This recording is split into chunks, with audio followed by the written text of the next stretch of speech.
Assalamualaikum warahmatullahi wabarakatuh. Innal hamdalillah nahmaduhu wa nasta'inuhu wa nastaghfiruh wa na'udzu billahi min shururi anfusina wa min sayyiati a'malina. Man yahdihillahu fala mudilla lahu wa man yudlil fala hadiya lahu. وأشهد أن لا إله إلا الله وحده لا شريك له وأشهد أن محمدا عبده ورسوله صلى الله عليه وعلى آله وصحبه وسلم وبارك. قال الله عز وجل: يا أيها الذين آمنوا اتقوا الله حق تقاته ولا تموتن إلا وأنتم مسلمون. أما بعد فإن أصدق الحديث كتاب الله وأحسن الهدي هدي محمد صلى الله عليه وسلم وشر الأمور محدثاتها وكل محدثة بدعة وكل بدعة ضلالة وكل ضلالة في النار. وبعد. إخوة الإيمان rahimani wa rahimakumullah.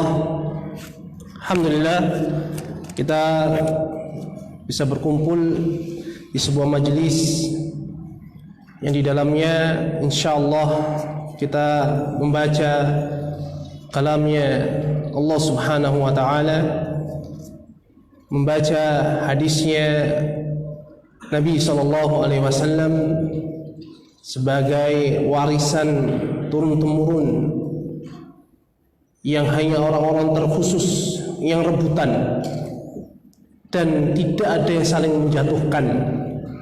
Berbeda dengan majelis duniawiyah, mereka rebutan sambil sikut-sikutan, menjatuhkan, mendolimi, bahkan menghalalkan segala cara. Adapun ilmu tidak, dan hanya orang solih yang Allah pilihlah yang rebutan majelis ini. Maka mestinya antum banyak bersyukur, karena Nabi SAW mengatakan dari hadis Muawiyah bin Abi Sufyan, man yuridillahu bihi khairan yufaqihu fiddin. Barang siapa yang Allah kehendaki kebaikan, maka Allah jadikan dia faham dan urusan agama. Ini tafaqquh fiddin, dan kebaikannya telah kita ketahui bersama. Sebelum kita melanjutkan baca kitab Mausu'ah, kitab puasa, ada pertanyaan. Ini sudah pertanyaan sama berapa kali. Mana yang lebih utama, hadir di majelis akidah, tauhid, atau majelis adab? Atau apa yang kita pelajari dulu, adab atau akidah? Ini berapa kali soal seperti ini? Ya, tidak apa-apa. Mungkin baru gabung ya. Ya, mudah-mudahan Allah beri taufik kepada yang bertanya. Jawabnya adalah ketika kita sudah bahas awal kitab ini. Penulis, yakni Syekh Abdul Aziz An-Nada hafizahullah taala, menjelaskan di muqaddimah kitab ini bahwasanya para salaf dulu radhiyallahu anhum, ya, dari kalangan tabi'in, tabi'ut tabi'in, mereka belajar adab dulu. Terus apa enggak menyelisih nasihat para ulama agar kita mempelajari perkara yang paling penting, yakni tauhid? Jawabnya, kalau bisa digabung, kenapa kita harus mentarjih? Begitu. Kaidahnya adalah al-jam'u aula minat tarjih. Mengumpulkan pendapat itu lebih utama daripada menyeleksi, ya, menggugurkan salah satunya. Bagaimana caranya? Kita katakan sebagaimana dikatakan oleh penulis ini, semoga Allah menjaga beliau dan merahmatinya, bahwasanya para ulama menyebutkan adab adalah karena waktu itu tidak mungkin seseorang itu bisa tahu akidah yang benar, apalagi di abad kedua ketika Ma'mun, ya Khalifah al-Ma'mun, putra dari Harun ar-Rasyid, semoga Allah merahmati keduanya. Ya, si Ma'mun ini anaknya Harun, sedangkan Harun adalah khalifah Abbasiyah yang paling baik dalam menjalankan roda pemerintahannya. Ma'mun menerjemahkan kitab-kitab filsafat ke dalam bahasa Arab. Ini ditulis oleh para ulama semisal Imam Adz-Dzahabi, kemudian Imam Ibnu Katsir, sehingga pembelajaran masalah akidah sangat berat, sangat susah. Kenapa? Karena kaum muslimin sudah tercampuri dengan filsafat. Adapun para ulama dahulu, semisal ucapan Ibnu Mubarak, yakni ta'allamtul adab atau al-hadiyah salasina sanah, saya mempelajari adab itu 30 tahun. Summa ta'allamtul ilma isyrina sanah, kemudian saya mempelajari ilmu itu 20 tahun. Sebenarnya tidak bertentangan. Kenapa? Bab paling utama di dalam masalah adab adalah adab kepada Allah Subhanahu wa taala dan Rasulnya sallallahu alaihi wasallam. Jadi nggak usah diperdebatkan, nggak usah dibenturkan antara ucapan para ulama dengan ulama yang lainnya. Jadi kita katakan secara ringkas, kesimpulan, kita belajar adab dahulu, yakni adab kepada Allah. Dan ini adalah bab iman dan bab tauhid. Oleh karena itu bab adab yang kita pelajari dari kitab ini pertama kali setelah muqaddimah adalah adab kepada Allah dan Rasulnya sallallahu alaihi wasallam. Padahal judulnya saja kitab ini adalah Mausu'atul Adabil Islamiyah Al-Murattabah Alal Hurufil Hijaiyah. Ensiklopedi atau kumpulan adab-adab Islam yang diurutkan sesuai dengan huruf hijaiyah. Huruf hijaiyah yang pertama huruf apa? Alif atau hamzah. Ternyata di sini dibahas bukan bab makan, adabul aql, bahasa Arabnya, atau imarah, kepemimpinan, politik, atau bab al-amru bil ma'ruf wa nahyu 'anil munkar. Enggak, tapi apa? Adab kepada Allah dan Rasulnya sallallahu alaihi wasallam. Jadi enggak bertentangan. Ini ya saya jawab. Mudah-mudahan dengar ini yang bertanya. Kita lanjutkan tentang kitab Siyam. Ya, kitab Shot, Siyam, puasa. Kita sampai di adab yang ke-7 insyaallah. Berkata muallif hafizahullah taala wa rahimah, takhirus sahur, mengakhirkan sahur. Beliau mengatakan fa inna hadza minas sunnah, karena mengakhirkan sahur termasuk sunnah Nabi sallallahu alaihi wasallam. Dan hukumnya mustahab, ya yarhamukallah. Wa qad hasan Nabi sallallahu alaihi wasallam ala ta'khiris sahur, dan Nabi sallallahu alaihi wasallam memotivasi untuk mengakhirkan sahur. Beliau mengatakan bakiru bil iftari wa akhirus sahur.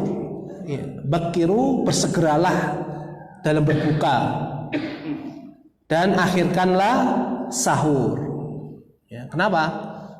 Hikmahnya kata beliau, wa hadza aqwa lis-shaim ala siyamihi wa aksaru barakah. Karena ini lebih menguatkan bagi orang yang berpuasa, apalagi daerah semisal daerah subtropis atau yang daerah dingin, itu puasanya biasanya lebih panjang. Kalau kita alhamdulillah 12 jam puasa sekitar itu. Tapi daerah misalnya Saudi kalau lagi Ramadan itu bisa 13 jam sampai lebih. Australia yang bagian seperti Sydney, Canberra itu lebih lama lagi. Maka di situ hikmah Nabi sallallahu alaihi wasallam yang itu adalah wa ma yantiqu anil hawa. Yang beliau ucapkan itu bukan dari hawa nafsu beliau. In huwa illa wahyu yuha, melainkan wahyu yang diwahyukan. Apa? Kalau antara sahur dengan buka itu semakin dekat, maka lebih kuat orang itu berpuasa daripada sahurnya misalnya mestinya jam 4 dia jam 3, bukanya mestinya jam 6 dia jam 7. Ini berarti nambah 2 jam dalam berpuasa. Ini bukan masalah lama-lamaan puasa itu, semakin lama semakin banyak pahalanya, bukan. Tapi kata para ulama, ahsanu amala, dalam beberapa ayat dalam Al-Quran, ya, para ulama menyebutkan perkataan Fudail bin Iyad. Al-Fudail mengatakan akhlasuhu wa aswabuhu, yang paling ikhlas dan yang paling mencocoki sunnah Nabi SAW itulah yang terbaik. Sama sholat yang amal ibadah yang lain juga begitu, bisa diterapkan dengan kaidah ini.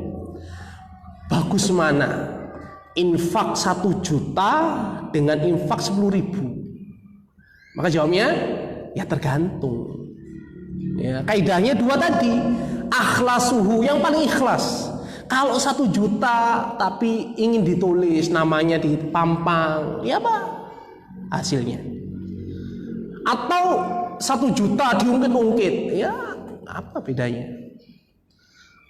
Tapi kalau 10.000 itu ikhlas, dan itu sudah usaha, mengorbankan perasaan, mestinya ini untuk jajan, ya, untuk beli bensin, tapi bisa cukup lah insya Allah. Kita infak 10.000 lillahi ta'ala, maka pahalanya bisa jadi apa? Setara dengan 1 juta. Dan Allah melipat gandakan sampai 700 kali lipat, atau bisa lebih, tergantung keikhlasan seseorang. Begitu pula aswabuhu yang kedua kaidahnya, yang paling mencocoki sunnah Nabi SAW. Contoh, sholat tarawih yang paling bagus itu 11 rakaat atau 23 rakaat. Ya, ini kalau mau puasa ini sering dibahas ini. Jawabnya adalah dijawab oleh Syekh Abdul Aziz Ibnu Baz rahimahullah. Ya, yang paling mencocoki kebenaran, mencocoki sunnah Nabi SAW. Para ulama itu yang 11 rakaat itu afdoliyah, karena Nabi SAW mentok 11, Aisyah kadang-kadang mengatakan 13. Kemudian sholatnya panjang, rukuknya, sujudnya, duduknya hampir sama dengan berdirinya, bisa dibayangkan. Kemudian ya 23, ya nggak meninggalkan apa tumakninanya. Jangan sampai sholat 11 rakaat, sebelahnya atau masjid sebelah 23 rakaat, selesainya baru, ya, atau balapan. Ya, apalagi masya Allah ya, dunia sosmed sekarang membuka ya, wacana, membuka pengalaman bahwasanya ada sholat tercepat nih. Judulnya aja ngeri itu, 7 menit 23 rakaat. Allahu Akbar, Bismillahirrahmanirrahim, amin, Allahu Akbar, Allahu Akbar. Seperti benar-benar hadis Nabi SAW seperti ayam makan itu sudah ada, nampak sudah ada. Kalau dulu kita mungkin ada tak orang itu sholat kayak ayam matuk makanan, tapi ternyata ini mukjizat Nabi SAW. Ada dari umatnya yang sholat itu seperti itu, dan itu pun dikuatkan MUI di daerah situ bahwasanya sholatnya sah. Masya Allah. Yes. Inilah musibah. Nah, jadi kaidahnya adalah yang paling ikhlas dan yang paling mencocoki Nabi SAW. Ini kita terapkan di semua amal ibadah kita. Kemudian banyak berkahnya, ya, karena ngikuti Nabi SAW banyak berkahnya. Wa huwa fi'lun Nabi SAW, dan inilah yang dilakukan oleh Nabi SAW. Ya, dibuktikan dengan kenyataannya, ya, sebagaimana an Zaid bin Sabit, dari Zaid bin Sabit, semoga Allah meridhoinya, dia mengatakan tasahharna ma Rasulullah sallallahu alaihi wasallam summa qumna ila shalah. Kami pernah bersahur bersama Rasulullah sallallahu alaihi wasallam, kemudian kami berdiri untuk salat. Faqala lahu Anas bin Malik. Berkata Anas kepada Zaid, "Kam bainahuma?" Berapa lama antara sahur dengan salat? Ya. Qala 50 ayat, yakni 50 ayat. Coba 50 ayat surat apa ini? An-Naba sama An-Nazi'at. Ya. 50 ayat. Lebih ya. Ya sekitar itulah. 50 ayat. Jadi sangat dekat. Ya sangat dekat. Ya. Dan dulu nggak ada panggilan sahur. atau ya waktu imsak. Ya. Puasa itu udah maknanya imsak, padahal itu belum masuk waktu puasa. Ya. Kemudian Nabi SAW juga mengatakan, la yamna'anna ahadakum adzanu Bilalin min sahurihi. Janganlah adzannya Bilal itu menghalangi salah seorang dari kalian dari makan sahurnya. Kenapa? Fa innahu yu'adzinu bilailin au yunadi bilailin. Karena adzannya Bilal itu mengingatkan akan malam. Ya, di waktu malam. Maksudnya apa? Para ulama menjelaskan fajar kadhib. Karena fajar itu ada dua, fajar shadiq sama fajar kadhib. Yang fajar kadhib azan pertama. Ya, azan pertama. Kalau sudah fajar shadiq, ini benar-benar cahayanya itu akan dilanjutkan dengan mataharinya itu terbit, maka ini namanya fajar shadiq. La yarji'a qa'imukum wa yuqidhu na'imukum, kata Nabi SAW. Sehingga supaya orang yang sudah berdiri untuk sholat itu diingatkan bahwasanya sudah mendekati fajar shadiq, dan membangunkan orang yang tidur. Oleh karena itu sebagian para ulama dari hadis ini mengatakan bacaan taswib, yakni as-sholatu khairum minan naum, itu disyariatkan di adzan yang pertama. Wallahu a'lam. Dan ini perselisihan yang muktabar, ya, terserah mau adzan pertama atau adzan kedua atau adzannya satu saja, ya enggak masalah. Wallahu a'lam. Ada busamin, adab yang ke-8. Adamul ifrati fi aqli fi sahur. Ya, tidak berlebihan di dalam makan ketika sahur. Kenapa? Fa innahu yadurru bi nafsihi bisababi al-batnah. Karena makan berlebihan itu bisa menyebabkan ya kekenyangan yang bikin sakit perut. Perut itu penuh. Wa tasaqalu 'alal ibadah, dan memberatkan ibadah seseorang. Kita kalau sholat aja kekenyangan dengan pas, lebih enak mana? Pasnya, namanya pas itu enak. Ya, beli celana enak pas atau kedodoran? Ya, beli yang pas. Kalau kedodoran tambah biaya untuk ngecilin, beli sabuk dan sebagainya. Ya, begitu pula di dalam masalah sahur. Ya, mungkin kita sangat bernafsu, hitung-hitungan, kalkulator ya. Jam segini itu nanti lapar itu. Kalau saya makan satu piring itu jam segini sudah habis. Harus 2 kali. Ini termasuk apa? Berlebihan. Nah, termasuk berlebihan. Karena memang puasa itu buat kita lapar. Jangan dihitung jam segini itu nanti lapar, harus porsinya ditambah biar nambah berapa jam gitu. Karena puasa itu memang momennya Allah menginginkan kita lapar, sehingga kita bisa mengerem diri kita, syahwat kita ini dari apa yang Allah larang ketika puasa. Ya. Tapi bukan berarti wah sudahlah puasanya sahurnya sedikit aja biar saya bisa tidur, bangun-bangun sholat, nanti tidur lagi, bangun-bangun sholat asar, tidur lagi, atau ngabuburit ya. Ngabuburit kemudian buka puasa. Sekali lagi terapkan kaidah akhlasuhu wa aswabuhu. Yang paling ikhlas dan yang paling mencocoki sunnah Nabi SAW itu puasanya yang terbaik. Nah, dan penjelasan beliau ya, sekitar itulah. Kemudian kita masuk ke adab yang ke-9, hifdzul jawarih asna asyam. Ini yang penting ya, menjaga anggota badan ketika berpuasa. Wala siyama al-basar, terutama mata. Apalagi zaman sekarang, masya Allah, ujian berat untuk kita semua. Wadzalika lima lahu minal khataril azim, karena ya, mata sekarang itu dimanjakan dengan sesuatu yang baik ataupun yang buruk, dan banyak buruknya. Ya, bahayanya sangat besar. Fayajibu ghadduhu amma harramallahu ta'ala, maka wajib menjaga pandangan mata dari apa yang Allah haramkan. Ada yang sudah ya sudah saya nggak ke mall. Ke mallnya mal. Ya sama. Ya.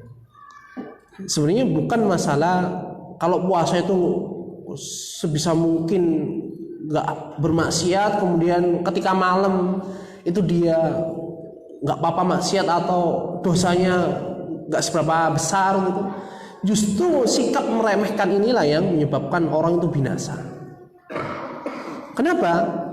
Karena faidah hikmah puasa itu agar kita bertakwa. Bertakwa itu ya nggak pas puasa toh. Di luar puasa itu lebih-lebih. Oleh karena itu kenapa Allah Subhanahu Wa Taala mensyariatkan puasa itu 1 bulan, 11 bulan yang nganggur, nggak puasa, maksudnya nggak diwajibkan, agar 1 bulan ini manusia dibiasakan bertakwa sehingga menghadapi 11 bulan itu punya kebiasaan jaga mata, begitu loh. Kalau puasa itu dia ngempet, nggak misu, nggak berbicara jorok, ya, maka diharapkan oleh Allah Subhanahu Wa Taala secara syar'i agar dia di luar puasa Syawal sampai Sya'ban itu bisa seperti ketika dia berpuasa.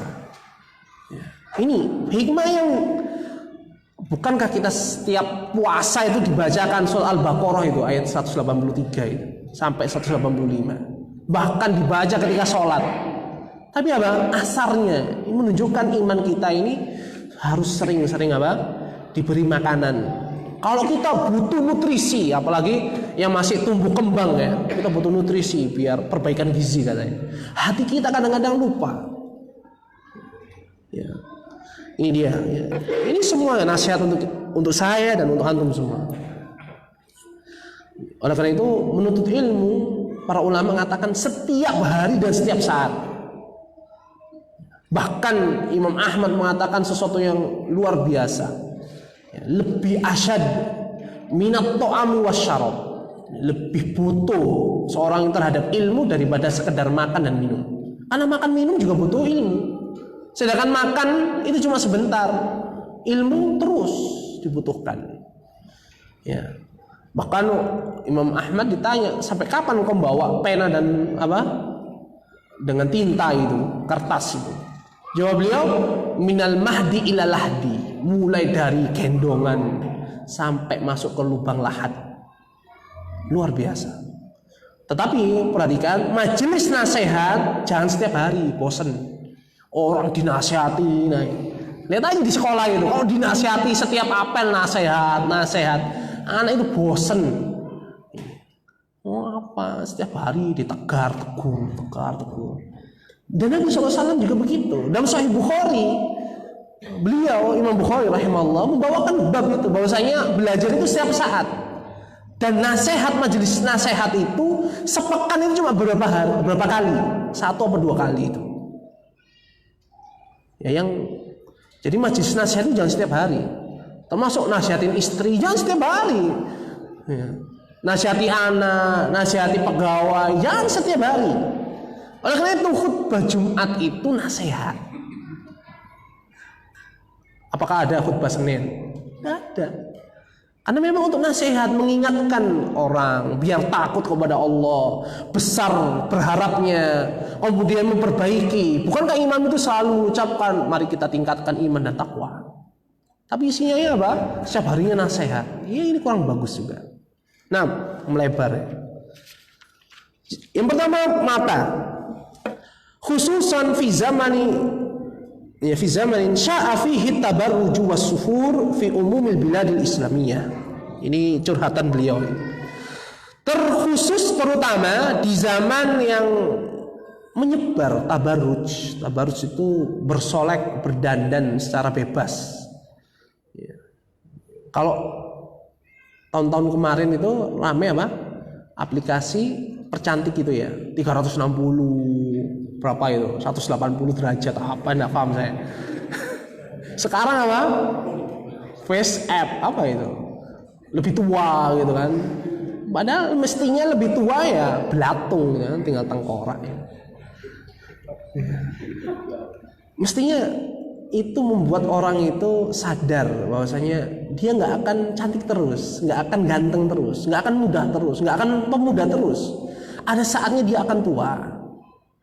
Dan iya kalau tua, habis foto kemudian diedit itu kemudian mati. Ya, ini dia. Masya Allah. Sufur itu ada yang para ulama memaknai sufur adalah membuka wajah untuk wanita. Ya, oleh karena itu sebagian mazhab mewajibkan menutup wajah. Kenapa? Wajah sumber kecantikan. Nazar saja lihat wajah atau rambut? Hah? Wajah ya. Iya. Orang tertarik dengan akhwat itu mungkin ya dari telepon, suara apa. Tapi kalau dari wajah itu bisa langsung apa? Hah? Cinlok ya kan? Ya, langsung cinlok itu. Langsung jatuh cinta langsung ya. Falling in love bahasa anak muda itu. Ya ini, oleh karena itu ya kami nasihatkan terutama ya yang sudah ngaji untuk para akhwat ya, ini di live di FB nasihat ya. Jangan pakai cadar kemudian selfie. Hasratnya orang yang sudah ngaji itu lebih besar kepada mereka ini, kepada anti itu, daripada yang buka kerudung atau nggak berkerudung. Itu cuma ada sekedar hasrat syahwat ingin apa? Ya seperti itu. Ya hubungan badan saja. Tapi kalau sudah pakai cadar kemudian bawa panah atau posenya begini apa ini ya? Ada yang ditulis minta 2, dijadikan nomor 2 apa? Alam. Itu membuat laki-laki itu kelepek-kelepek, yakin ya. Berapa banyak itu santri aja ya di zaman kami belajar lihat akhwat di pasar dengan lihat santri pakai cadar berjalan menuju majelis itu lebih keluar hasratnya untuk nikah itu justru bukan di pasar. Ya. Padahal nggak tahu wajahnya itu cantik atau jelek, pesek atau mancung. Ya. Itu bisa dibuktikan. Iya, oleh karena itu ya kami nasihatkan sekali lagi untuk akhwat. Ya. Akhwat agar menjaga ya, bantu kita lah gitu kan. Wa ta'awanu 'alal birri wat taqwa gitu. Saling tolong menolong dalam kebaikan dan ketakwaan, menjaga mata. Dan ikhwan juga begitu saya perhatikan. Ada ikhwan itu kemayu, tahu kemayu ya? Pokoknya posenya itu gagah ya. Apalagi akhwat itu suka yang berjenggot loh. Dia berjenggot kemudian dia panah di live atau di video. Akhwat itu juga suka gitu loh. Dan beberapa akhwat ya sempat cerita kepada kami lewat istri itu. Tolong ustadz itu kalau bisa ini aja gitu loh. Kayak tetangga sebelah katanya. Maksudnya apa? Ya saudara kita itu yang nggak mau foto itu kadang-kadang lebih bagus mereka dalam segi ini. Ya, kenapa? Akhwat itu juga punya syahwat. Larang perintah ghaddul basar apakah hanya khusus laki-laki? Hah? Tidak. Ya. Lah perempuan juga begitu, sama. Makanya ikhwan juga begitu. Tolong kalau bisa nggak usahlah kita ya menampakkan diri kecuali sesuatu yang itu maslahatnya lebih banyak. Wallahu a'lam. Ini semuanya adalah fitnah yang memang dulu belum sampai kepikiran ya para ulama seperti itu. Zaman foto aja belum ada, cuma lukisan aja. Itu pun sudah ada yang melukis, sudah ada larangan sangat keras teguran ini. Oleh karena itu saya nggak percaya itu kalau ada poster dijual itu gambarnya Abu Bakar, Umar, Utsman, Ali. Nggak percaya saya. Kenapa? Di zaman itu sahabat mazhabnya haram mutlak gambar orang itu. Bahkan imam mazhab yang 1 abad setelah mereka, 2 abad dan 3 abad itu sepakat gambar orang itu, lukisan orang itu haram dan belum ada foto. Mulai ada perselisihan itu ketika zaman adanya kamera. Tuh. Itu pun para ulama yang membolehkan pakai foto, syaratnya banyak. Jadi ini semuanya ya semoga Allah SWT mengampuni kita semua. Sudah. Jadi mata, ya, pandangan. Kemudian fayajibu hifdzul jawarih umuman wal basaru khususan wa hadha minal umuri hammati jiddan. Beliau mengatakan maka wajib menjaga anggota badan selama berpuasa itu secara umum dan secara khusus itu mata. Dan ini adalah perkara yang sangat penting. Bal innahu yu'inu ala tahqiqil ghayati wal hikmati min tasyri'is shaum. Ini beliau. Bahkan menjaga mata dan anggota badan itu adalah bentuk apa? Menerapkan puncak hikmah dari pensyariatan berpuasa biar orang bertakwa. Ya. Nah, masuk banyak ini penjelasan dia. Kemudian fa inal insana idza hafiza jawarihihi ainihi wa yadihi wa lisanihi wa udhunihi wa farjihi wa rijlihi amma haramallahu ta'ala muddat as-siyam fa innahu yata'awwadu ala dhalika hatta yusbiha sijiyatan lahu. Karena apabila manusia itu menjaga anggota badannya, matanya, tangannya, lisannya, telinganya, kemaluannya, kakinya dari apa yang Allah haramkan selama dia berpuasa, maka sesungguhnya itu akan membuat dia terbiasa untuk menjaga anggota badannya itu sampai menjadi kebiasaan baginya. Ya. Saya pernah baca sebuah penelitian, tapi orang kafir yang meneliti. Ya, apa salahnya ya kita perhatikan penelitian mereka. Mereka meneliti kebiasaan mahasiswa muslimin yang ada di Eropa atau di Amerika. Kenapa sih orang mahasiswa itu yang muslim kalau disuruh makan babi itu susah? Ya. Kalau disuruh makan hotdog, ya kalau di sana hotdog itu dari daging yang haram. Kalau di Indonesia berubah itu. Namanya hotdog tapi apa? Sosis. Ya, sosis daging sapi. Di sana kenapa? Mereka meneliti. Ternyata ketika dicek di keluarga rumah tangganya, apa? Doktrin orang tua bahwasanya babi itu jelek, jorok, haram itu dari kecil dan sering diulang. Tapi ketika mereka mensurvei pacaran, beda, hasilnya beda. Masih ada angka yang sangat tinggi. Bahwasanya nggak apa-apa pacaran, yang penting jangan berzina. Itu dia. Kenapa? Ternyata benar, orang tuanya tidak sering mengingatkan anaknya. Nak, jangan pacaran.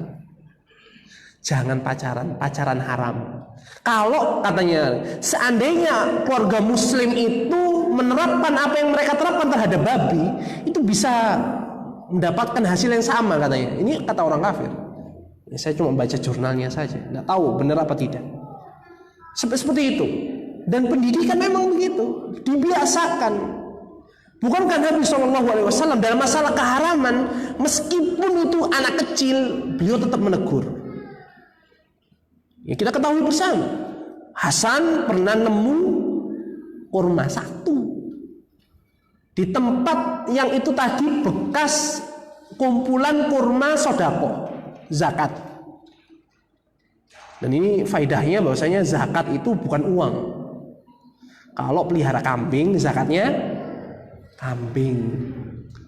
Ya. Kalau buah-buahan, ya zakatnya buah-buahan. Ya. Ini fikihnya, salah satu fikih. Nah, Hasan mau makan itu. Rasulullah tahu makan, akhirnya Rasulullah ragu. Jangan-jangan itu harta zakat tadi. Makanya beliau mengatakan kih, lepeh kalau bahasa orang Jawa. Ya, keluarkan. Untuk apa? Kemudian beliau mengatakan, bukankah al-baitnya Muhammad itu Bani Hashim itu diharamkan makan sedekah? Itu Hasan itu umurnya sekitar 6-7 tahun itu waktu itu. Tapi apa setelah itu Hasan ingat terus, sehingga dia menjadi pemuda yang Bahkan mungkin dia menjadi saat itu pemuda ahli surganya dunia. Karena Nabi menyebutkan beliau Al-Hasan dan Husain adalah dua pemuda penghulunya, pemuda penghulu surga. Ini dia. Jadi penting mengingatkan, ya, mendoktrin dengan hal seperti itu. Seperti hanya kalau kita sering katakan Allah itu di atas arsy, di atas langit. Buktinya kita berdoa ngadep sana. Anak itu gak akan terpengaruh dengan Allah di mana-mana. Gak akan. Bahkan fitrahnya akan berontak. Mungkin dia akan ngeyel sama ustadznya atau ustadzahnya. Enggak, saya berdoa itu lihat ke atas. Sebegitu pula kalau dikatakan doa makan itu bismillah. Doa yang lain itu bid'ah misalnya. Orang tuanya agak keras gitu. Maka anak itu terus dikatakan bid'ah. Nanti kalau orang ada gurunya ngajarkan, ya. Nah, kalau makan itu mengucapkan gimana? Allahumma barik lana fima rozaqtana. Mungkin anak itu nggak langsung kayak kita. Maaf, saya ngamalkan bismillah. Karena Imam Bukhari, imam yang lain yang mengatakan ucapannya bismillah saja. Tapi apa? Mungkin anak itu langsung katakan bid'ah. Ya, itu anak. Oleh karena itu penting kita memperhatikan pendidikan anak-anak kita. Karena itu adalah amal jariah kita, investasi kita. Meskipun itu bukan anak kita, cucu misalnya, atau anak didik. Ini nasihat untuk saya juga sebagai pendidik di sini. Ya, lanjut. Dan ini semua kata beliau, ya, bentuk penerapan ketakwaan. Yang itu adalah hikmah terbesar di syariat puasa. Dan barang siapa waman soma anit ta'ami wasyarabi wa lam yahfaz jawarihahu fahadha lam ya'rif hikmat as-siyam. Siapa yang berpuasa dari makan dan minum tapi dia enggak menjaga anggota badannya, maka ini adalah orang yang enggak faham hikmah pensyariatan puasa. Wa huwa la syakka maksud biqoulihi sallallahu alaihi wasallam, dan ini enggak diragukan lagi maksud dari ucapan Nabi sallallahu alaihi wasallam, rubba sha'imin laisa lahu min siyamihi ilal ju'. Berapa banyak orang berpuasa itu tapi dia enggak mendapatkan apa-apa kecuali apa? Lapar saja. Enggak dapat pahala. Gugur kewajibannya iya, tapi enggak dapat pahala. Mungkin dosa tetap lanjut. Tetap dapat. Ya, faedahnya mana? Kita bukankah ketika puasa itu kita mengharapkan pahala yang besar, kita menginginkan ampunan Allah Subhanahu wa taala. Tapi kenyataannya kita dihadapkan dengan kenyataan yang justru sebaliknya. Nggak ada kan puasa Facebook libur, Twitter, WA libur, YouTube libur, iklan-iklan libur, nggak ada. Adanya pakai kerudung semua. Ya, yang nggak pakai kerudung ketika mau bulan Ramadan bikin iklan produk pakai kerudung. Bahkan sinetron dulu nggak pakai kerudung, ketika mau bulan Ramadan dibuat kerudung biar Islami. Ini adalah Islam bidzalimi. Ya. Jangan memaksakan kehendak sesuatu yang nggak syar'i kemudian dilabeli Islami sehingga akan berubah menjadi syar'i, nggak akan. Nabi SAW juga mengatakan, man lam yada qaul az-zur wal amala bihi falaysa lillahi hajatun fi an yada'a ta'amahu wa syarabahu. Barang siapa yang tidak meninggalkan ucapan zur. Zur itu sejenis bohong. Sebagian para ulama mengatakan bohong yang disengaja kemudian ada maksud jahat. Karena bohong itu ada yang tidak sengaja, ada yang sebagainya. Tapi zur ini bohong yang berat. Dan termasuk zur di sini adalah curang, persaksian palsu, kemudian bikin laporan palsu, termasuk zur. Laporan kegiatan misalnya ini LPG itu keluarnya 10 juta, dia tulis 12 juta. Nah, ini qauluz zur, termasuk qauluz zur. Bahkan Nabi SAW mengatakan, ala adullukum bi akbaril kabair. Maukah kalian tak kasih tahu tentang dosa yang paling besar? Maka beliau menyebutkan al-isyraku billah. Pertama, menyekutukan Allah Subhanahu wa taala, wa huwa khalaqaka, sedangkan dialah yang menciptakan kamu. Kemudian yang kedua, uququl walidain, durhaka kepada kedua orang tua.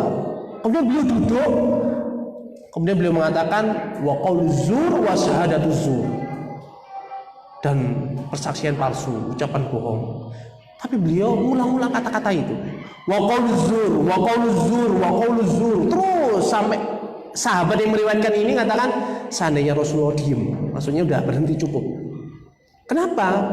Bukan berarti ucapan dusta itu mengalahkan dosanya syirik atau durhaka, tapi ucapan dusta ini apa? Laris manis. Seperti gorengan itu dirubung orang, ya kan? Bahkan kalau kita orang Indonesia, gorengan belum tentu makan. Saya belum makan, tapi gorengan, nah makan itu makan nasi, kan begitu ya? Kayak makan kacang, kalau nggak habis nggak selesai. Dan bohong itu begitu, akan melahirkan kebohongan yang lain. Curang itu sama, qauluz zur. Nabi SAW mengatakan, barang siapa yang tidak meninggalkan kedustaan itu, atau mengerjakan amalan kedustaan, buat laporan palsu, ya, atau apa ini, ya sebesar itulah. Maka kata beliau sallallahu alaihi wasallam, falaisa lillahi hajatun, Allah itu nggak butuh. Nggak butuh apa? Nggak butuh orang itu apa meninggalkan makan dan minumnya. Dianggap ya sudah urusan dia. Orang nggak butuh ibadah dia. Kenapa? Ibadahnya tercampuri dengan perusak-perusak pahala. Puasa mestinya dapat pahala banyak, panen ternyata apa? Gugur panennya, nggak jadi karena dia ucapan zur, syahadatuz zur. Ya, kita adzan dulu sebentar. Wassallallahu wasallam ala nabiyina Muhammad.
Kita lanjutkan.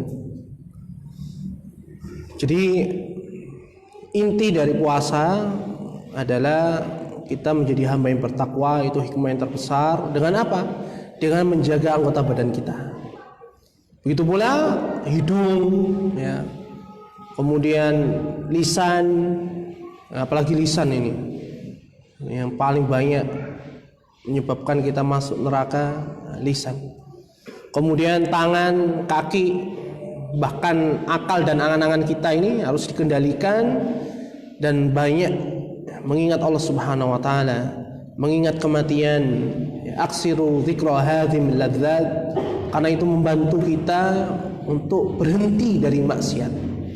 Kita nggak akan mungkin lepas dari maksiat, tapi berhenti bisa. Ya.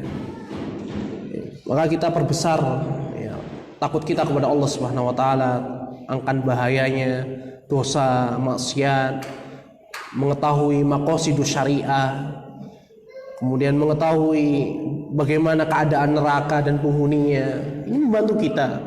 Apalagi kalau kita mengingat kematian, jangan-jangan lagi berdosa kita mati. Itu akan membantu kita untuk berhenti dari dosa.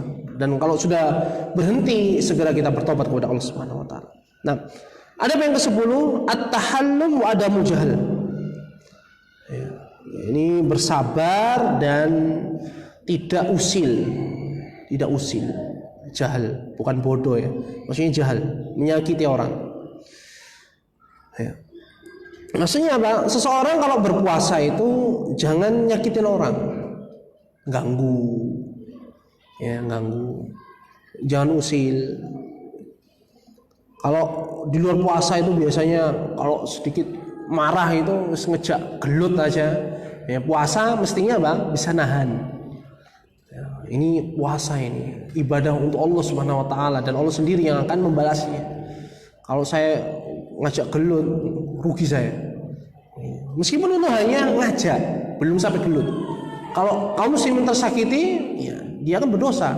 Karena Nabi SAW mengatakan, al-muslimu man salimal muslimuna min lisanihi wa yadihi. Seorang muslim yang sejati itu adalah orang kaum muslimin itu selamat dari bahaya lisan dan tangannya. Ini ya, penting kita ketahui.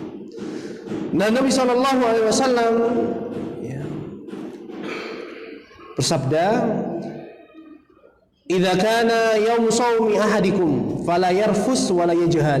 Kata beliau, apabila ya, kalian itu berpuasa, maka janganlah kalian ini ucapkan ucapan yang jorok atau ucapan yang menimbulkan syahwat, membangkitkan syahwat. Dan jangan pula usil. Fa in imru'un syatamahu wa auqatalahu falyaqul inni shaimun inni shaim.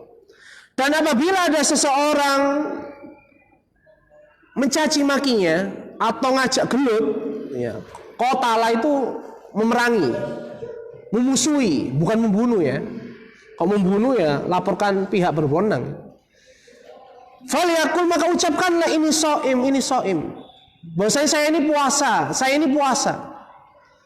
Bukan kita pamer agar kita apa? Diketahui kita lagi puasa, bukan, biar orang yang ngajak gelut, orang yang mencaci maki itu bertobat kepada Allah, menghormati syariat puasa itu. Karena syariat puasa syariat yang sangat agung. Dan itu syariat-syariat yang dahulu sudah ada dari kalangan para nabi sebelum Nabi Muhammad SAW. Jadi jarang kita kan katakan kalau diajak cekcok, ya, debat sampai ngotot, kita katakan ini shaim. Ini jarang. Ini menunjukkan apa? Sunnah ini semakin sedikit. Ketika sunnah ini nggak dijalankan, ya justru bid'ah lah yang dikerjakan. Itu udah menjadi ya standar, itu hitung-hitungannya begitu. Nah, kemudian adab yang ke-11, hifdzul lisan anil lahwi war rafas wal fusuq. Ya, sama seperti yang tadi, apa, menjaga lisan dikhususkan karena lisan ini sebab paling banyak manusia masuk neraka. Dan dosa lisan itu dosa yang paling banyak macamnya, keturunannya banyak. Suka bikin anak, keturunan banyak. Ya, lisan dari bohong aja macam-macam. Bohong atas nama Allah, atas nama Nabi. Yani kalau kata tentang Allah Subhanahu wa taala, misalnya orang-orang Nasara mengatakan Allah punya anak. Ini adalah dosa lisan yang paling besar. Bahkan Allah mengatakan faqad kafarul ladina qalu inna Isa ibnullah. Bukan. Innallaha salisu salasa. Telah kafir orang yang mengucapkan Allah itu oknum dari yang tiga itu. Trinitas. Kemudian orang-orang Yahudi berkata tentang Allah apa? Yadullahi maghlula. Tangannya Allah itu terbelenggu. Dan Allah kalau terbelenggu tangannya berarti pelit. Ini adalah dosa lisan. Yang itu berawal dari hati yang busuk. Kalau hatinya mengagungkan Allah, tidak akan mungkin ucapan itu akan keluar seperti itu. Kemudian hadis palsu. Ya. Kalau zaman dahulu bikin hadis palsu itu untuk apa? Menguatkan mazhabnya. Ya. Kalau sekarang bukan mazhab yang dikuatkan, apa? Organisasinya. Ada bikin hadis palsu apa kopi. Minum kopi ini pahalanya sekian. Kalau dahulu untuk apa? Ada yang menguatkan mazhab untuk melariskan dagangan juga ada. Ya, macam-macam. Dosa lisan masalah kebohongan aja gitu. Belum lagi apa? Bohong atas nama orang lain. Nah, beda lagi. Nah, kemudian bohong menutupi kebohongan yang sudah pernah dia ucapkan. Banyak sekali turunannya. Dan bohong itu ya tadi seperti makan kacang. Kalau nggak habis nggak selesai. Ya ketagihan, bahaya. Oleh itu penulis di sini mengkhususkan ya adab yang ke-11 itu menjaga lisan. Dosanya banyak. Nggak hanya bohong, sendagurau yang berlebihan. Ya, kalau sudah sendagurau berlebihan biasanya bohong, merepet bohong. Rofas, jorok. Mestinya puasa itu jaga syahwatnya biar tetap stabil, dengan lapar, membantu juga. Kadang-kadang yang dibahas poligami. Ya, ayo itu loh, kapan Syawal habis ini datang gitu. Ini loh ada ustazah, ada akhwat begini begitu. Ini ada janda baru, umurnya masih 20 tahun misalnya begitu. Ini semua adalah nggak patut ya. Kecuali memang dia pengen nikah lagi atau nikah, memang dia belum nikah gitu. Sudah ada modal, hasrat kuat, sudah. Nggak apa-apa bahas itu. Tapi kalau enggak, hanya angan-angan kosong. Yang apa? Akhirnya majelis ilmu disibukkan ya. Kebanyakan itu dua perkara. Yang orang itu langsung jadi apa? Ahlinya. Mungkin ahlinya ahli. Apa? Bahas poligami dan politik. Sama-sama PO. Politik, orang yang nggak punya kemampuan ilmu politik pun bahas itu bisa berjam-jam. Dibuat kitab itu syarah itu. Ya, bahas politik panjang, kompetensi ada apa? Ya saya lulusan sarjana ekonomi, ya sangat jauh sekali. Saya nggak kuliah. Ini semua adalah dosa lisan. Makanya di sini disebutkan secara khusus. Nabi SAW mengatakan, "Laisa siyamu minal akli wasyurbi."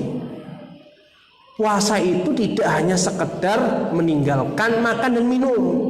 Innamas siyamu anil lahwi warrafas. Tapi puasa itu hakikatnya juga lepas dari kesia-siaan dan rafas. Rafas itu asalnya itu adalah ucapan yang membangkitkan syahwat.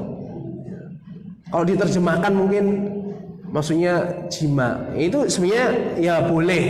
Tapi sebenarnya kata asal rafas itu seperti suami atau istri ngomong kepada pasangannya ingin hubungan badan, itu namanya rafas. Ya. Itu. Jadi asalnya harus tahu. Karena kalau asalnya udah tahu, difahamkan itu mudah daripada sekedar terjemah saja. Ini pentingnya kita hadir di majelis ini.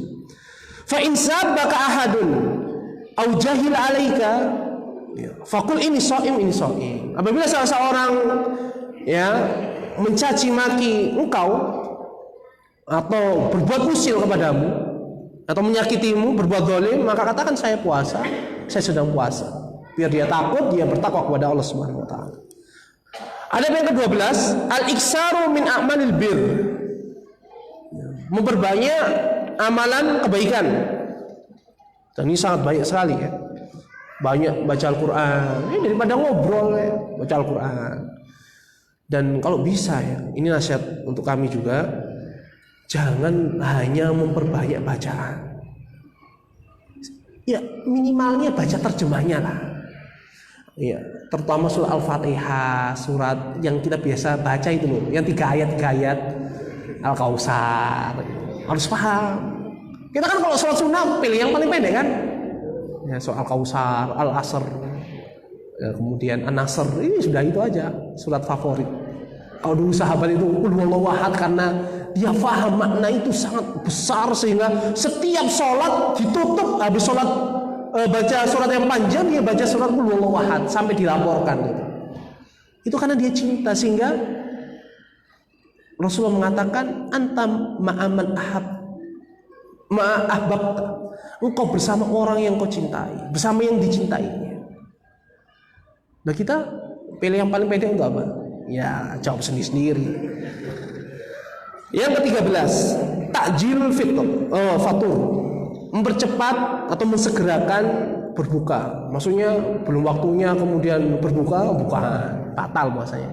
Maksudnya ketika sudah matahari tenggelam, atau kalau kita sekarang susah ya, karena banyak cahaya, kemudian gedung-gedung tinggi, maka ya sudah kita taklid ya kepada muadzin, atau muadzinnya juga taklid kepada jam. Ya, jamnya itu taklid kepada Departemen Agama. Kan ke sana ya. Departemen Agama ambil dari hitungannya Ummul Qura atau yang ada di Mesir itu apa? Al-Azhar itu. Ya, itu ada beberapa ngitung apa? Pergerakan matahari. Ya, mau nggak mau sudah taklid aja. Ya, ini kelemahan kita ya. Nabi SAW mengatakan bakiru bil iftar, segerakan berbuka. Kemudian Rasulullah juga mengatakan la yazalun nasu bi khairin ma'ajjal fitr, senantiasa manusia itu dalam keadaan baik selagi mereka mensegerakan berbuka. Nih. Dan Nabi SAW juga adalah kana la yusallil maghriba hatta yuftira walau ala syurbatin minal ma. Ini perhatikan. Dan Nabi SAW itu tidak sholat maghrib. Kenapa ya? Berbuka waktunya maghrib. Sampai beliau itu berbuka meskipun hanya dengan 1 tegukan air, disempatkan. Ini ada barokah di situ. Kita ngamalkan juga dapat barokah mengamalkan ilmu. Ya, siapa lagi kalau bukan kita yang mengamalkan coba? Orang awam aja tuh bagi-bagi iftar tuh. Meskipun iftar ya atau takjil. Meskipun takjil bukan makanan ya. Takjil itu mensegerakan. Bagi-bagi takjil. Mana takjilnya? Kalau orang berilmu, ya sudah kamu berbuka cari makanan sendiri kan begitu. Tulisannya bagi-bagi takjil. Jadi takjil itu mensegerakan, itu fi'il masdar dari ajjala yu'ajjil, takjil. Tapi karena sudah diserap sama orang Indonesia dengan ngawur, itu adalah berbuka puasa. Ya tidak apa-apa sudah. Ya, tapi kita harus tahu bahwasanya takjil itu bukan buka puasa, tapi apa? Mensegerakan berbuka di waktunya. Nah, kemudian ada yang ke-14, al-fitru ala rutabin au tamrin au nahwihi. Berbuka dengan rutab. Rutab itu kurma yang masih muda. Atau tamer itu yang sudah kering, sudah menua. Ya. Atau sejenisnya. Di sini ada kata wa nahwihi, ya, wallahu alam, karena sebagian para ulama menyebutkan yang manis-manis. Ini bukan hadis ya. Berbukalah yang manis-manis. Nah, itu sponsor. Bukan. Kenapa? Fa innahu sallallahu alaihi wasallam kana idza kana ar-rutabu lam yuftir illa ala rutab. Karena Nabi sallallahu alaihi wasallam itu tidaklah berbuka kecuali dengan rutab. Wa idza lam yakul rutab lam yuftir illa ala tamr. Kecuali apabila beliau enggak mendapatkan kurma muda, maka beliau baru makan dengan kurma tua atau kering itu. Apakah ini dapat pahala sunnah? Jawabnya Hah?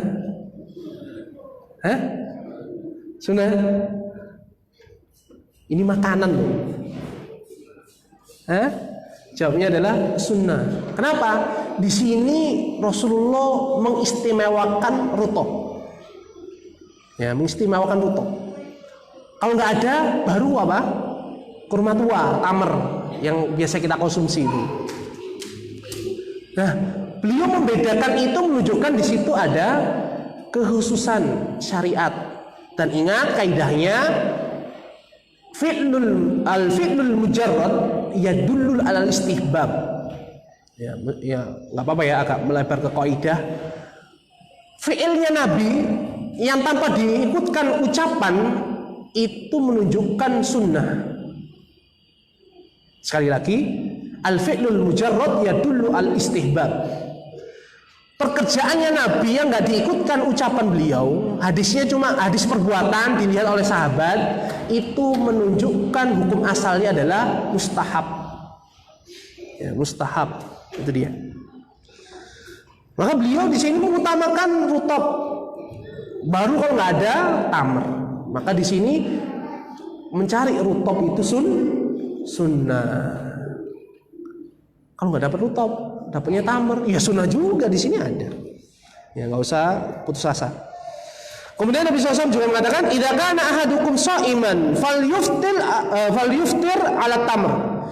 Apabila salah seorang dari kalian itu berpuasa, maka hendaknya dia berbuka dengan kurma. Nah, ini malah perintah ini. Tadi perbuatan, sekarang perintah.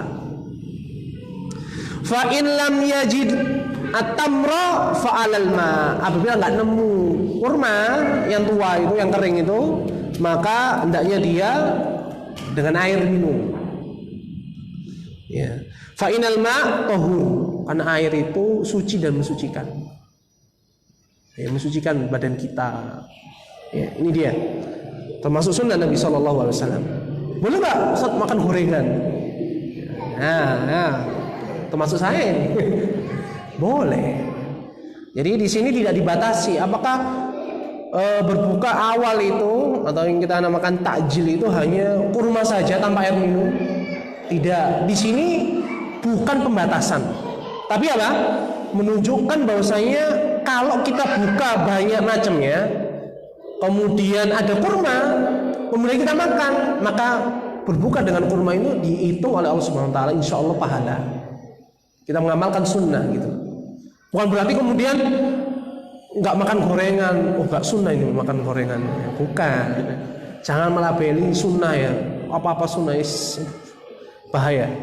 Nah, ini kalau nggak ada minum, ya, terutama air mineral itu, air putih itu, ya, meskipun nggak putih ya, air bening itu juga begitu. Ya di sini disebutkan oleh Nabi SAW. Maka jangan sampai kita melewatkan itu. Kita yang sudah belajar itu mestinya apa? Lebih banyak mengamalkan daripada orang yang nggak belajar.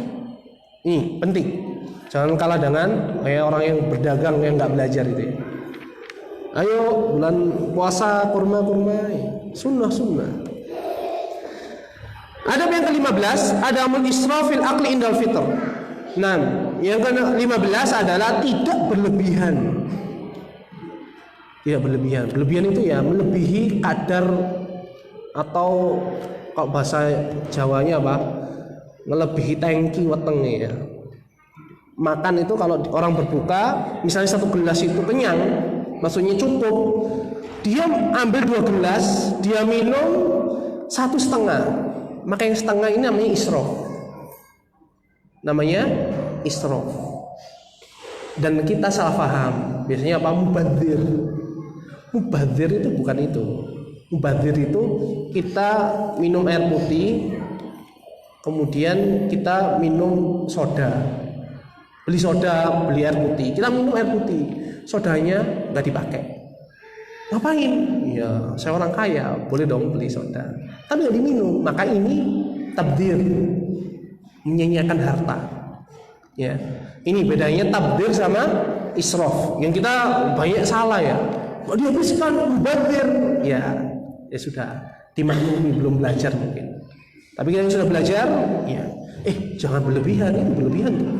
Antum minum satu, kalau habis, ya dihabiskan. Kalau nggak habis, jangan ambil lagi. Ini disimpan, dibawa, nanti kalau haus habiskan. Mestinya begitu. Ini namanya apa? Adil. Ya. Dan ini perkara yang remeh ya. Lihat itu, di bawah itu banyak sekali minuman itu. Saya tahu, bukan antum ya. Saya yakin ada aja. Yang ke-16, ad-du'a indal fitr. Berdoa. Dan lafadznya wallahu alam.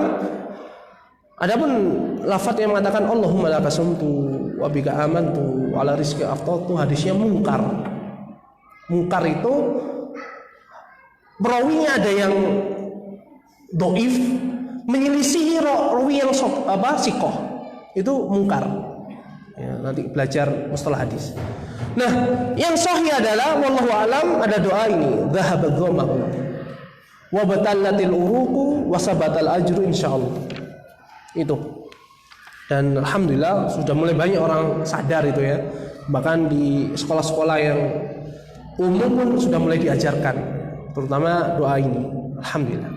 Kemudian ke-17, iltimasu taftiris shaimin, mencari orang untuk diberi makan puasa. Nah, ini penting. Kalau kita mungkin tahun ini kemarin kita mencari untuk berbuka puasa, nah sekarang kita tahun depan lah berusaha untuk apa? Ngasih orang, cari orang untuk ngasih buka puasa. Kenapa? Karena pahalanya seperti orang yang berpuasa tanpa dikurangi.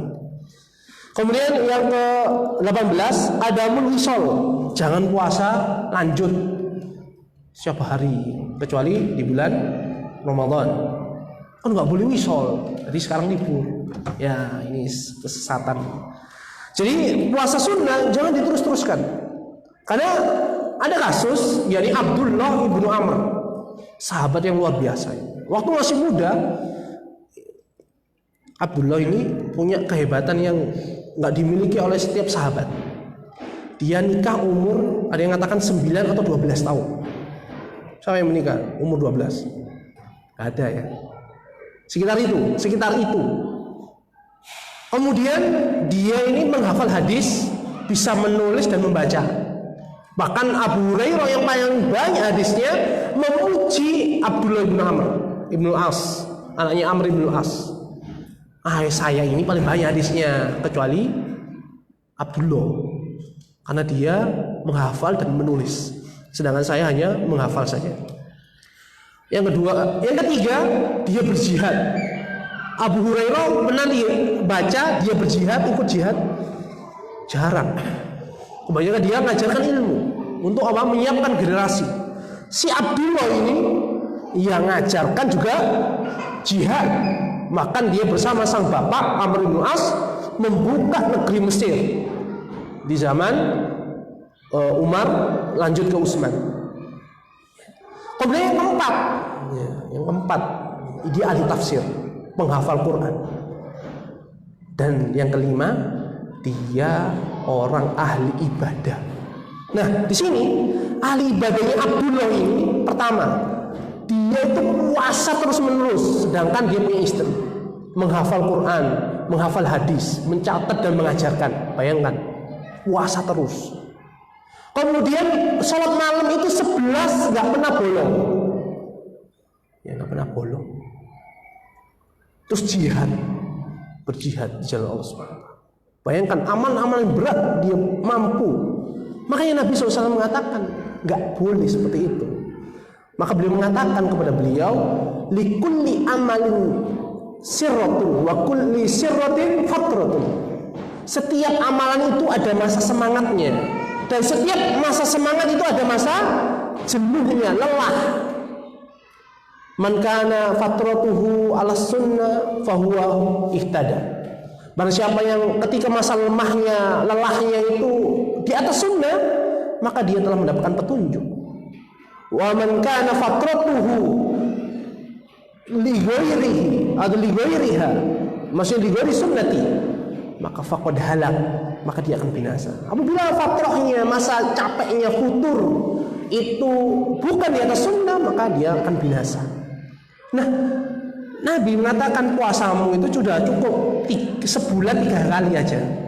Ini puasa ayamul bid. Saya mampu ya Rasulullah. Bayangkan Abdullah. Tambah, saya masih mampu. Yaudah, Senin Kemis masih mampu. Tambah, yaudah, puasa Daud. Gak ada puasa yang lebih bagus, lebih dicintai oleh Allah kecuali puasa Daud. Mampu ya Rasulullah, gak boleh.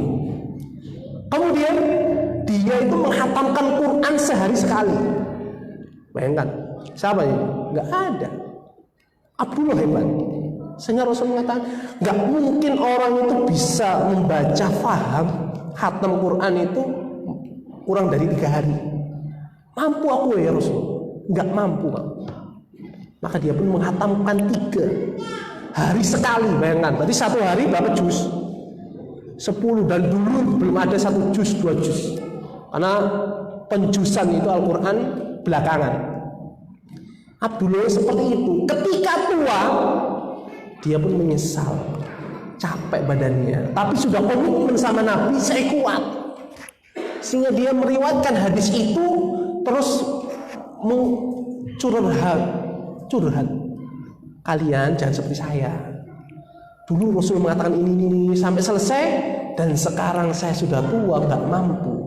Tapi karena sudah komitmen, saya malu kepada Rasulullah SAW dulu mengatakan mampu, saya pun mati-matian untuk apa? Seperti yang saya katakan zaman itu dulu. Oleh karena itu yang kita penting jangan berlebihan itu. Dan ada kadarnya orang semangat terus, mesti ada capeknya, ada istirahatnya. Maka kalau kita istiqomah itu capek, nggak akan pindah ke maksiat. Ya sudah berhenti. Kalau biasanya sholat tahiyatul masjid terus, kemudian futur, ya paling dia kan sunnah gitu kan. Tapi kalau dia salah, tahiyatul masjid ini wajib. Buktinya Rasulullah aja ketika khutbah ada yang masuk masjid, kemudian ada orang duduk langsung disuruh. Kemudian dia mengatakan wajib terus. Sehingga dia ketika nggak duduk nggak sholat itu dia merasa berdosa. Dia akan binasa. Kenapa dia mengambil satu hadis tidak mengamalkan hadis yang lain? Ini.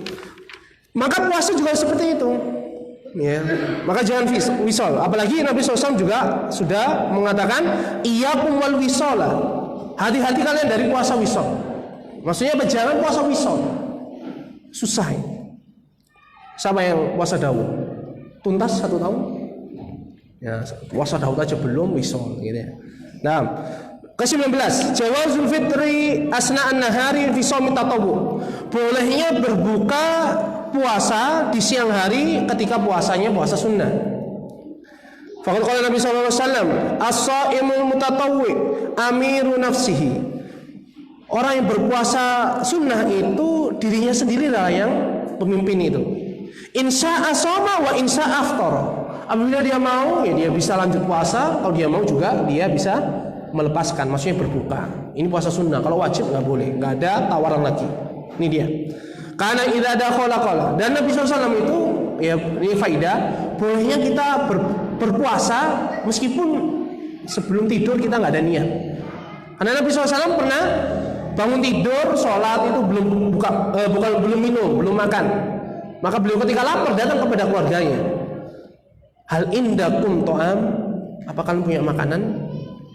Ya, istrinya mengatakan nggak punya. Maka beliau mengatakan ini shaim, maka saya berpuasa. Meskipun ini sebagian dari ada ustadz di Indonesia mengatakan ini dalil wajibnya orang melafadzkan niat nawaitu shauma ghadin dan terusnya itu ya. Kemudian yang ke-20 al-bu'du an kulli ma qad yufsidu syam. Menjauhi perkara-perkara yang mengurangi atau merusak pahala puasa. Yang sudah kita bahas. Kemudian adab yang ke-21 taqwallahi ta'ala, yakni bertakwa kepada Allah, dan bahkan ini adalah ruh inti dari kita berpuasa.